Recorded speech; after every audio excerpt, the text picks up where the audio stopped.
What up, guys, and welcome to another edition of the SmackTalk podcast. I'm your host, the 90s Kid, and today, instead of doing the usual format that this podcast will now be operating on, which is reviewing this week's Raw and Smackdown, instead I'm pretty much only going to be talking about WrestleMania itself, which is next week, mainly because the go-home editions of this week's Raw and Smackdown just... they weren't really that great. So, instead, I am going to... Well, first off, I have to address the elephant in the room, which is the ending to Raw. And pretty much like every other person that ever talks about it, I didn't like it. I didn't think it was right. I didn't think it was good. It was extremely anticlimactic and just completely the wrong mood to end on. It's completely out of character for Lesnar. It's out of character for Reigns, really, kind of. Or at least what I think Reigns should be.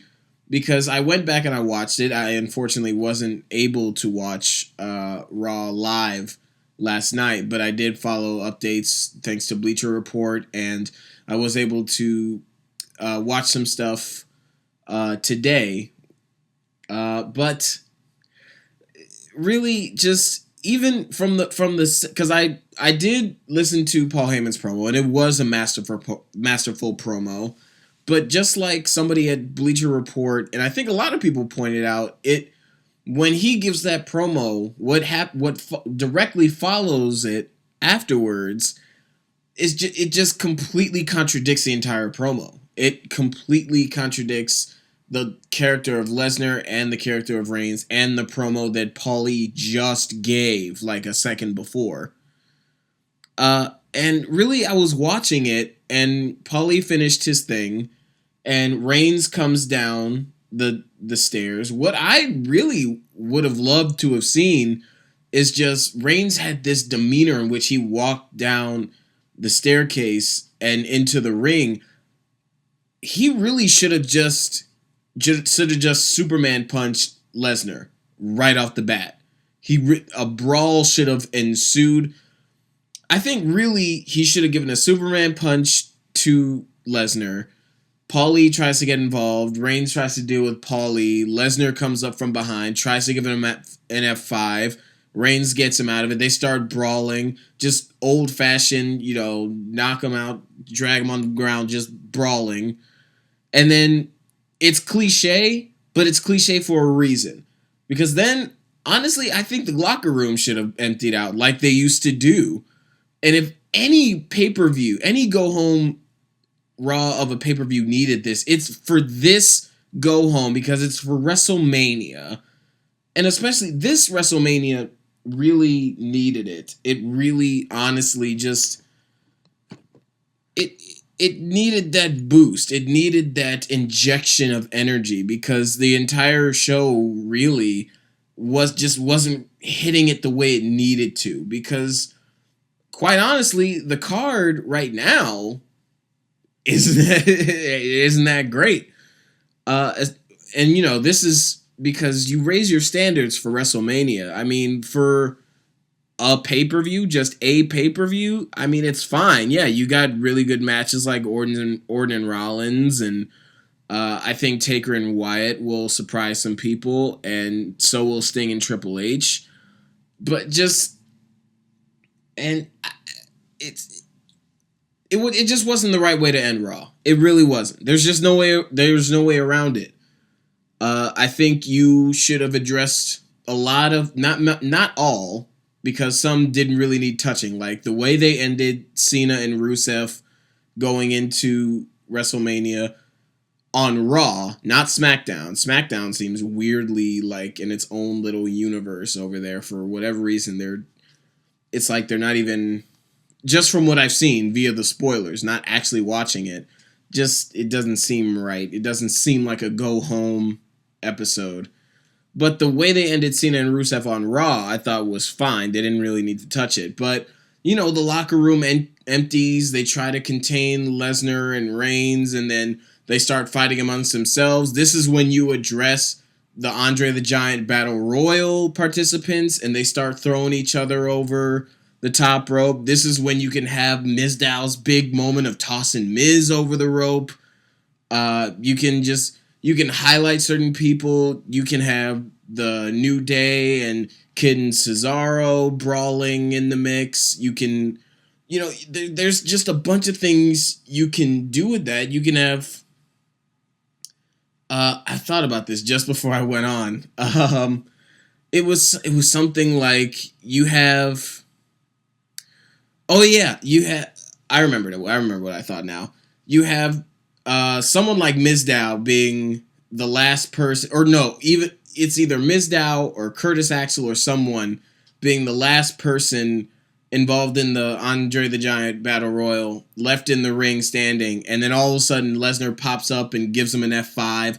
Lesnar looks dominant, and then Reigns spears Lesnar and holds up the title, and you think he's gonna be looking dominant going in, and then all of a sudden Rollins comes out of nowhere and then hits him with the briefcase or something, gives him a curb stomp, reminds everybody that, hey, no matter who wins the main event, Rollins still has the briefcase. And then Orton comes out, looking for blood and Rollins, and just, it could have been really great, the ending. It could have been nice and chaotic, the way WWE is known for being, but to just have it end with a tug of war over the belt was really disappointing. But as I mentioned, we're not really going to talk about Raw or SmackDown. Today we are going to talk about WrestleMania. So I think what I'm going to do first is, because I like to do this sort of thing, and I know a lot of people do this as well. First, I'm going to talk about my dream card of how I envisioned WrestleMania 31 should have went, or how I would have liked it to go in my own personal opinion. Then I'll talk about the actual WrestleMania card and who I think will win and how I think certain things will play out. And then I will actually, at the very end, talk about what I want to see this year and possibly even at next year's WrestleMania. So, without further ado, for my dream card, my dream WrestleMania 31 card that I had thought up really back through the Royal Rumble and through Fastlane and, all this stuff, and I had to kind of tweak it and move some things around, obviously. But as it is now, I would probably, for the pre-show, have a Divas title match, because, come on. It's like, why can't we have a Divas Championship match, an actual Divas Championship match at WrestleMania? Why can't we? And even if it's on the pre-show, it'll be nice just to see the championship get defended at WrestleMania. And for this one, this actually goes way back to Fastlane. Paige should have won. I think Paige should have won the title at Fastlane. Maybe Brie cost Nikki the title, because really it's disappointing that, it was Nikki and Brie, and we were waiting on that payoff. We were waiting on the explosion and, the sisters to finally go at it like for real, and it never happened. There was never really that kind of payoff from the whole, Brie's her maid thing. They just, all of a sudden, now they're on the same page, and now they're both heels. Even, Brie just, it made more sense for her to be against her sister. Just, I don't know. It just seems like Brie is a little bit more of a face, and Nikki is a really, really good heel. When they're both heels, it feels like Brie's acting like a heel and Nikki is an actual heel. So I would have really liked to have seen that kind of have its payoff. AJ and Paige really needed to have a payoff, and Paige needed to finally get that upper hand versus AJ. So for the pre-show, I would have liked to have seen Nikki versus Brie versus AJ versus Paige in a fatal four-way. For the title with Paige as champion, and have her defend it and actually retain. Again, probably, something with Nikki and Brie, and then Paige takes advantage, or just have Paige pin AJ, or have it be elimination. That would be amazing. That would be awesome. And then have it come down to AJ and Paige. And just how many times do we see stuff like that with Divas matches? I really, with these talented Divas, I think it could work.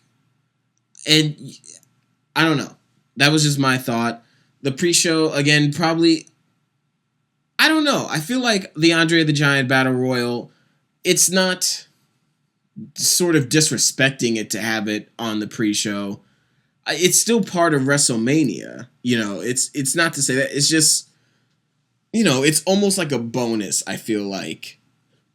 Excuse me. Especially, winning it doesn't really do anything for you. It clearly didn't do anything for Cesaro. It's just, it feels like a bonus type of thing. And I would probably have Mizdow win the Battle Royal, last eliminating The Miz, or not last eliminating The Miz, or, and there's probably there is gonna be an NXT person in there. Maybe it's down to him and the NXT person, or it's down to him and a returning Sheamus, or Titus O'Neil. I don't know. But I'd probably pick Mizdow to win, even though he seems like a really obvious favorite. Something is nagging me that, like, there's someone who's going to win it that's not Mizdow, but I can't think of him. For my actual card, it would start off with the Icy Ladder Match. I changed the participants a little bit around, though. I have Barrett, Truth, Harper, Ambrose, and then I have Sheamus. And I think, Sheamus probably should have returned by... I think they're saving him for something, whatever. They're probably saving him for the Andre the Giant Battle Royal. In which case, if they are saving him for that, he's probably going to win it. Or they're saving him for the Monday after WrestleMania. Whichever the case, I think he should return as a heel. In this case, though, I think, a five-man ladder match, or even you could probably even add in Mark Henry just to have that like little wild card of like a lot of these guys are really athletic, and then you have Mark Henry. I think that'd be a fun match, and I'd probably pick Ambrose to win just because it seems like he had all this momentum and then they just didn't really do anything with him, and they kind of dropped the ball on Ambrose in general. But yeah, I would like Ambrose to win since this is the dream card, not the actual card, and what I think will actually happen. I would pick Ambrose to win. After that match, I would have Stardust versus Goldust, because why isn't it happening? It's just dropped for no reason, and a lot of people wanted to see it. Well, they really wanted to see Cody versus Goldust, but whatever. They can work that into the match. They were working it into the match, where we were going to see Stardust kind of start to chip away the Stardust image, and then like he'll revert back to Cody, and that's the only way he can beat Goldust. And I would have loved that story. I think a lot of people would have loved that story. Cody and Goldust are both really great workers. It would have been a really solid match. I don't know why we're not seeing it. If I had to choose, if I had my way, it would still be on the card. Next, after that, we have the Usos versus Kid and Cesaro. In this scenario, the Usos are still the champion. I think they maybe should have saved them. They should have saved Kid and Cesaro winning the titles until WrestleMania, have their little WrestleMania moment. And the Usos are going to bounce back, from losing to WrestleMania. I mean, whatever. And I'd probably, obviously then I would have Kid and Cesaro win. Pretty solid match, especially with what they're doing with incorporating Naomi and Natalya into it. I would personally like if they were more involved, like wrestling wise, if like Natalya and Naomi actually had real full like cohesive matches not like 2-3 minute restroom breaks, just like, and they were actually within this feud of like the two families, or however you want to look at it.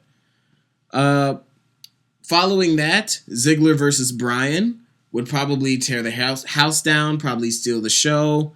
That really doesn't need any explanation.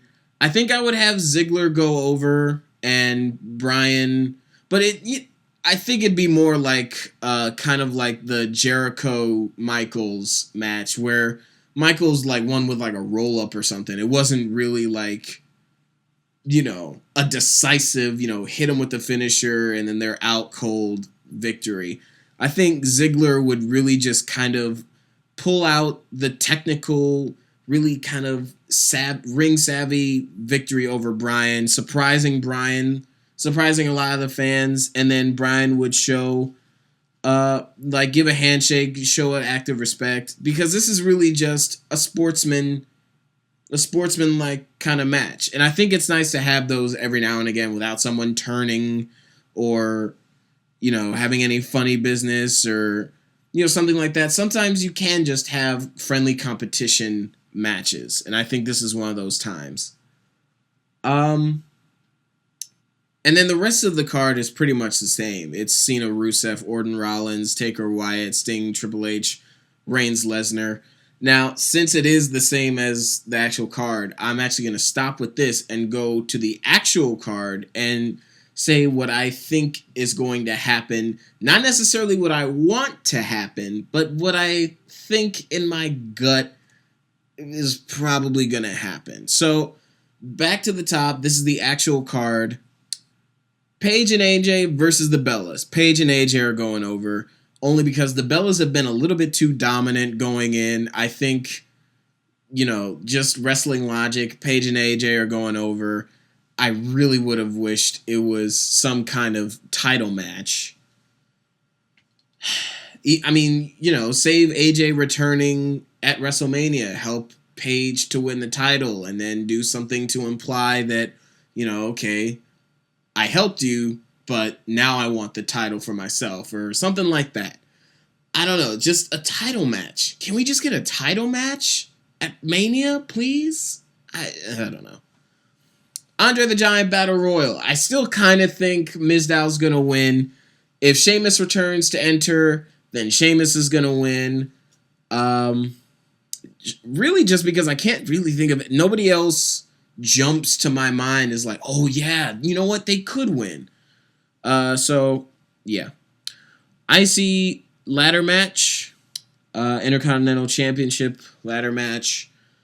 It's weird because, again, I kind of think Ambrose is going to win, kind of for the reasons that I said before, but they've been playing Barrett so lousy that I think wrestling logic dictates, I think he's going to retain. But you know what? I could be wrong. I had heard rumors of them maybe putting the title on Bryan to give it some legitimacy. Again, he's lost twice in a row to Ziggler. Wrestling logic, they had him lose those times so that you wouldn't think he'd win. I don't know. But personally, I would like to see Ambrose win. I think he'd be really good as an IC champion. But wrestling logic just sort of nags in my mind. It's telling me that Barrett might win that one. Cena versus Rusev. This one is actually really tricky. A lot of these matches are surprisingly tricky here. Cena versus Rusev. I gotta go with Cena just because if there was ever a time to make Rusev lose, it's to Cena, it's at WrestleMania. That's the only reason that I'm picking Cena, and to finally have that patriotic, feel-good moment. But if Cena wins, I think Rusev's going to win right back at Extreme Rules. I think they're going to go a little bit back and forth. This could be kind of... I think it could go one or two more pay-per-views. especially if Cena wins. If Rusev wins, I got to question when they're actually going to have him lose. And if he does win, it's probably going to be dirty, or he's going to unveil a new finisher to finish off Cena that Cena couldn't plan for. So something like that. One of those two. Usos versus New Day versus Los Matadores versus Kid and Cesaro. I got to go with Kid and Cesaro here. I think they're retaining. Just because they're not going to put the titles on Los Matadores. And New Day, if they really try to put the titles on New Day, that's just silly. Because nobody is into New Day right now. They're just failing miserably to get over. And the Usos just had the titles. They don't really need the titles this soon, right back again. But if they did win, it would continue the Usos versus Kid and Cesaro. That whole thing. I think that's the most compelling part of this. New Day and Los Matadores are not needed in this match. I'm really questioning why they're in it. But I gotta go with Kid and Cesaro on this one. They're gonna find a way. Some way. One way or another. Orton versus Rollins. This is another one that's, it seems really easy. It's really easy to go, oh, well, Orton's going to win. Because the storyline points to Orton winning. But at the same time, Rollins is wily enough to sneak a victory away, to eke out a victory via a roll-up or some, like, hiding a weapon or something like that, or just cheating in general to keep the heat and keep this thing with Orton going for maybe one more pay-per-view. Because Orton really got his revenge already. He got to do everything he wanted to do to Rollins, it looked like, when he first turned on him like a week or two ago. Yeah, 2 weeks ago. I mean, he whipped his ass all over the arena. I mean, what's left? So Orton doesn't need to win. Rollins could really use that win. Whether it's dirty or not, Rollins could use this more than Orton. However, storyline is pointing to Orton winning, and for another reason that I'll get into a little bit later. Taker versus Wyatt, this is the hardest one for me to call. Because Taker just lost for the first time at WrestleMania last year. That's what's making this really difficult. Now, if they put Wyatt over, which a lot of people think they should, and I gotta agree with them. And Taker has never really been opposed to putting younger talent over. But at the same time, this is the guy Michaels couldn't beat. This is the guy Triple H couldn't beat. This is the guy Punk couldn't beat. Now, Lesnar beating Taker is believable, and they did a good thing going out of that, and they had a good reason for making Taker lose to Lesnar. But at the same time, if he loses right back again to Wyatt, it's just like, it's too unbelievable, and it really just kind of mucks up the legacy of The Undertaker. I think Taker needs to rebound from that loss. He needs to beat whoever he is going to beat. Whoever he was facing this year, the year right after he lost, he needs to go over. Just to kind of keep that legacy intact. Not that it's like completely shattered if he loses, but at the same time, it just makes you feel weird. On the other hand, if Taker goes over Wyatt, there's absolutely no reason. There's absolutely no reason that Taker should go over Wyatt. Taker maybe has one more year before he retires. Maybe one more year before he retires. So why does he need to go over a new, fresh, young guy like Bray Wyatt? Especially, they're doing the whole pass the torch thing. Wyatt is the new face of fear. It makes sense, for Wyatt to go over Taker. Now, this is kind of where I think they could have... This whole card, I think, is lacking in gimmick matches. You got the Battle Royal and the Icy Ladder Match. I mean, that's it. And the Fatal 4-Way Tag match. Every other match is just a plain old singles match. Or tag match. And I'm just like, Taker versus what? Anything involving Taker, you have an instant reason to do something like a Hell in a Cell or a casket match or a buried alive match. And I'm just sitting one that could have also maybe provided a reason for why one of them lost. If it is something like a casket match or a buried alive match, that's not simply, beating a guy with your finisher and pinning him 1, 2, 3 or making him submit. So I don't know. It's kind of cheating, but I really can't call Taker versus Wyatt. I keep trying to, but every time I commit to Wyatt or Taker, there's just the reasons for or against both of them just come flooding back, and it's just I can't call it. I really can't call it. Sting versus Triple H, Sting is winning. I mean, you go from this complex booking, paint yourself into a corner fiasco of Taker versus Wyatt, and then you got Sting versus Triple H. There's no way Triple H is winning this match.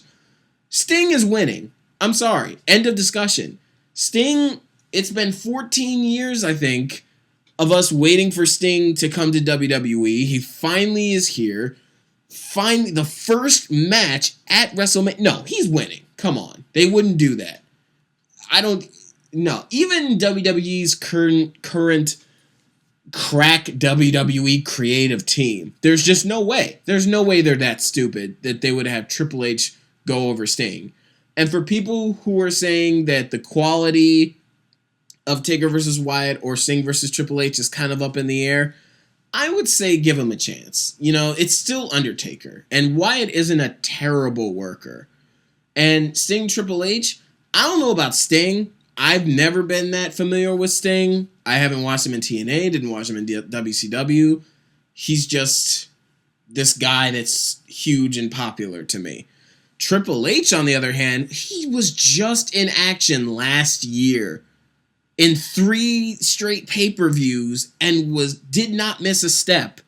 He is fine. Triple H is going to be fine. Sting is a little bit questionable just because I haven't seen him, but it's not like he hasn't wrestled in like 20 years or 14 years even.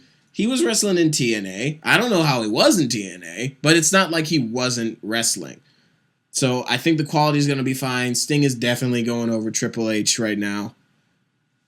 And really, Triple H's track record recently, he's been putting people over. Like, he's been putting guy after guy after guy after guy over. So, yeah, there's no way Sting's losing this. Storyline or no storyline. Reigns versus Lesnar. This is why there are 2 reasons for Orton versus Rollins ending with Orton winning. Because if you have Orton win early in the night, it takes your mind off of Rollins in the briefcase. The way that I have Reigns and Lesnar ending, it has to end with Reigns beating Lesnar and Rollins cashing in. It has to. I don't care how it happens. I don't care if Reigns turns heel. I don't care if they do a double turn. I don't care if Paulie switches and goes to Reigns or if he stays with Lesnar or however the hell they do it. But Reigns must beat Lesnar and Rollins will then cash in. Because there's no way you do all this buildup, specifically the type of buildup they had for this match. Even though this last Monday night wasn't that great. The way that they've been building this matchup, Reigns is a lock. Reigns is a lock to win this match. I don't care about the rumors of Lesnar leaving or the contract disputes. We just found out that Lesnar is staying. All the more reason to have Reigns win the match, because then you have an instant rematch at Extreme Rules. Okay, that's fine. Now, I have, okay, let me address this. I have heard about them thinking about keeping the title on Lesnar. And if they're doing that, they're stupid. Because why do all this stuff then? Why try and push Reigns to the moon? Why try so hard to get Reigns over? Why do all this stuff? The storyline fits of Lesnar being this unstoppable beast, and then Reigns being the up-and-comer, just like John Cena at WrestleMania 21, just like Batista at WrestleMania 21, just like how Daniel Bryan had to overcome Triple H and Randy Orton and Batista last year to finally win the title. This is the storyline. Reigns has to win. If he doesn't, then what was the point of the storyline? Why put Reigns through all the boos in Philadelphia and Royal Rumble? You might as well have had Daniel Bryan win and just appease everybody because, Lesnar versus Bryan, Lesnar's winning. I'm sorry. We've seen that match. It's called Lesnar versus Punk at SummerSlam, and Lesnar still won. I mean, really. But Reigns must beat Lesnar. This is the ultimate kind of passing of the torch. This is the ultimate kind of like, all right, kid, you're here. This is your spot. Now, don't mess it up moment. Reigns has to win. And I know everyone's going to go crazy. I know he's going to get booed out of the arena. That's why you have Rollins cash in. Everyone has been talking about, oh, he's not ready. Oh my God, why are they putting the title on him? And I've just been sitting here dumbfounded because it is blatantly obvious that that's what they're doing. If they don't do that at WrestleMania, I will be shocked because it writes itself. That is classic WWE to have finally Reigns win the title. They just did this 2 years ago. They did it to Bryan at SummerSlam. With finally, Daniel Bryan has climbed the mountaintop. Finally, he is the champion. And, cashed in on. That is always what happens. Jeff Hardy wins the championship from Edge at, I think it was Extreme Rules or something. CM Punk cashes in. This is literally every time. Every time you have a feel-good championship win and somebody with a Money in the Bank briefcase, I don't know how you can't do it. It's just too good. It's too good. Plus, it gets them out of this corner they painted themselves in. Because yes, Reigns is not ready. Reigns is not ready to be the face of the company. Reigns is not ready to be the guy. I mean, it's not like it's going to take him forever to become ready, but at the same time, at this point, he's almost there, but he's not ready. He's not ready. And Rollins, maybe he's ready, maybe he's not, but he's definitely a hell of a lot more ready than Reigns is. Just put it on him. And he already has a pre-existing thing with Lesnar. And, I mean, if Orton beats Rollins and then he cashes in and becomes the champion, who's to say Orton isn't like, whoa. Maybe I should get a title shot. He never did get that title shot from last year that he's been owed forever. There. Boom. Instant main event match for Extreme Rules. Orton, Reigns, Rollins, Lesnar for the championship. Oh, that would be great. I would love it. But just, I don't know. You have to have Reigns win. You have to have Rollins cash in. I can't imagine it any other way. I think it's perfect that way. Whether or not they actually go with it, that's anyone's guess. So, to wrap this up, what are my thoughts of the future? Well, you've already heard some of it. I think Rollins will be the champion walking out of WrestleMania. I think this will really be a good year for Rollins. This will be the year of Rollins with Reigns trying to capture the belt. I think he'll be sidetracked a little bit with whatever. Maybe it's Lesnar. Maybe it's the Authority. Whatever it is. Maybe he'll win it at SummerSlam and then they'll go back and forth like Austin Rock. Because that is a good rivalry. Reigns and Rollins is a good rivalry, just like how we saw Ambrose and Rollins. Maybe it'll lead somewhere down the line to a Shield triple threat, which is I'm always a fan of. I would love if that happened. If anything, this paints the possibility of next year's WrestleMania main event, Shield triple threat match for the world title. I would adore that. I think this year also they have to get rid of the Authority. They've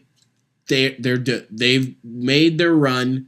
They've already been pseudo, kind of gotten rid of once. They need to go away.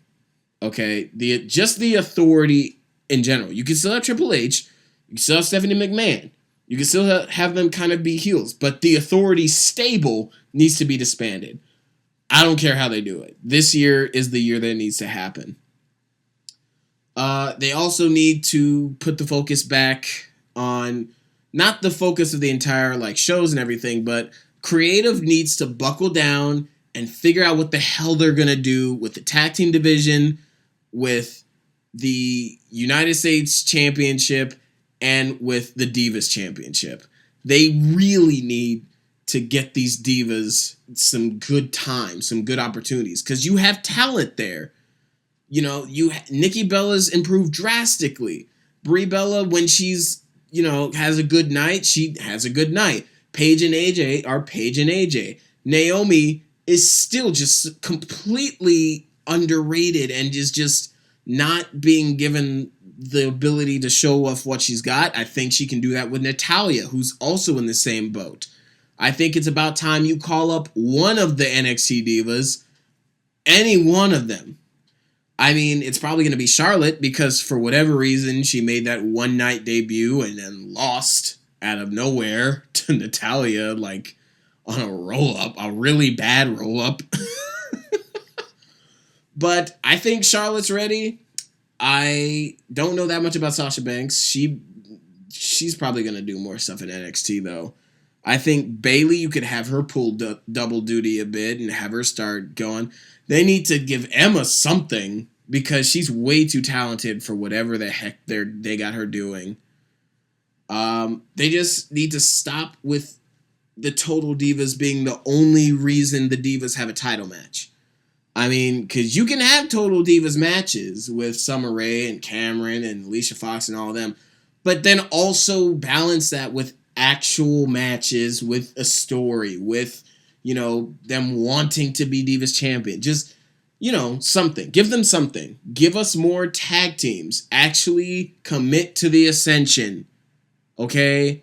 Or put them back to NXT or something, because that was just a huge mess.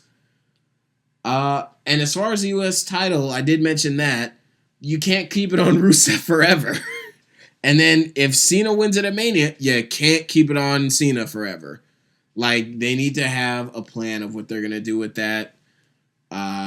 Maybe it's Sheamus again. I kind of don't want to see that. Maybe it's Hideo Itami. I don't know. Just because for whatever reason, I like the idea of non-Americans holding the U.S. title. I think the person they're going to call up first is Adrian Neville, just because it seems logical. I think Sami Zayn is going to wrap up his thing in NXT, and then they're going to call him up at the end of this year or next year. Orton and Cena are the weird ones of I don't really know what's going to happen with them, but they need to disband the New Day.